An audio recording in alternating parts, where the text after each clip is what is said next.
I spoke to the owner of a marketing agency a few months back, and they're doing around 1.2 million in revenue. It's a good business. It's got a solid client base, a solid reputation, and he just hired and then let go of his second salesperson that year. And when I asked him what went wrong, he said the same thing that almost every business owner says. He said they just couldn't sell our service the same way that I can. And he was right, by the way, they couldn't, but not for the reason that he thought. So in this video, I'm going to show you exactly why those sales hires didn't work, and more importantly, what must be in place before you hire a salesperson to remove the burden of sales that is currently sat heavily on your shoulders. Now, when most business owners who are also delivering a service hit a ceiling with revenue, the first gut instinct is to go and delegate. Get someone else in to handle the selling so you can focus on delivering value to your clients. And that makes total sense on paper, right? It's how every other function works. You hire a project manager and then you hand them some projects. You hire an accountant and you give them your books. But sales in a service business doesn't really work like that. And the reason why it doesn't work like that is because of something I call the unconscious bottleneck. And here's why the unconscious bottleneck makes it difficult to hire those first couple of salespeople. So when you sell your service, you're drawing on years of your own experience in delivering a transformation for your clients. You know your prospect's problems inside and out. Because you've done all this delivery, you can read what a prospect actually needs versus what they think that they need or what they want.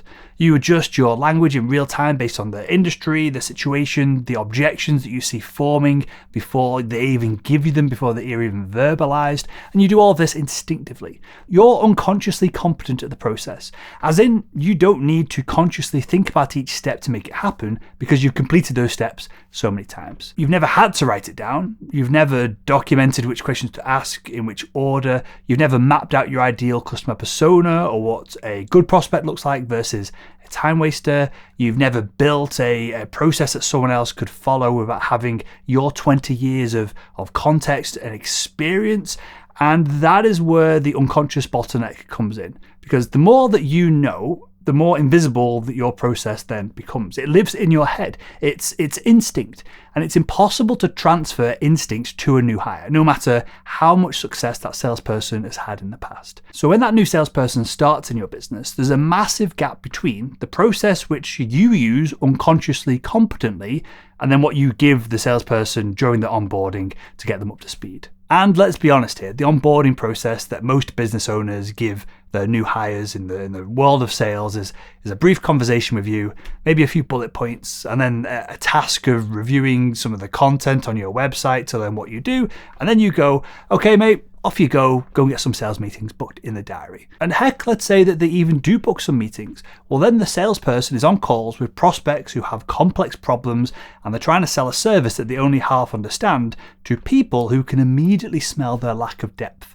So if you've tried to hire salespeople in the past to remove some of this burden of sales in your business and those salespeople have failed, well, it wasn't a people problem. It probably wasn't even their problem. It was a process problem that let everyone down. Now, earlier this year, I worked with Sally, who was about to make her first sales hire, and she saw some of my content and then she joined my coaching program so she could guarantee that her first sales hire wouldn't end up being a complete flop. And the first thing that we did was to create a clear, well-documented step-by-step sales process, and then through a series of interviews with Sally, I pulled all of the unconscious sales process from her head and we created a series of standard operating procedures for this first sales hire to start working from. So clearly documented ideal customer personas, defined value propositions, the outbound messaging and cadences that Sally had previously had the most success booking new meetings with. We got the CRM set up with clear next steps at each part of the sales process that makes it obvious what needs to happen to progress each deal, and a bunch of other things that are required for salespeople to hit the ground running. And the entire process took Sally a couple of hours of work on her end,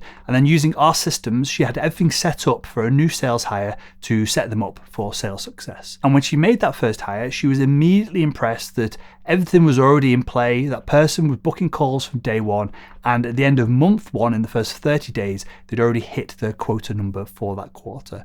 And all they were doing was just following along with the information that had been provided, rather than what most salespeople do when they join a new organization, which is starting from scratch, attempting to reinvent the wheel when they're already 10 steps behind the business owner who is doing sales before them. So if you're thinking about bringing someone into a sales role in your business, or even if you want to document your own sales process, so you can get clear on what's working and what isn't, well, there are 5 main things you need to get documented down and absolutely out of your head. And the first thing is who your ideal customer persona is. To do this, you want to look at the data of who's been your both most profitable and your easiest to work with clients over the past 5 years, and you want to look for trends between them. Step 2 is you want to define your qualification criteria. So next, write out what separates your ideal customer personas from all of the other riffraff that's out there in the marketplace. And this is important because if you don't know who you want to work with, how are you ever going to consistently find and then close them and do business with them? And then if you imagine an extra step of a salesperson trying to work all this out on your behalf without knowing all this information, it all becomes a complete and utter mess. So you need to define the qualification criteria that makes your ideal customer persona. Then step 3, the meeting booking process. So you need to document the exact steps that you went through to book the initial meetings that you had with, let's say, your last 10 customers or so. So what trends were across these interactions? What platform did you book your meeting on? What messages did you send? What level within the organization, the organizational hierarchy, did you engage with? And also think about what could a full-time salesperson who's attacking this all throughout the week rather than the probably spotty sales process that you have right now, what could they do differently or better with your current sales process to level up the number of meetings that are getting booked each week and each quarter?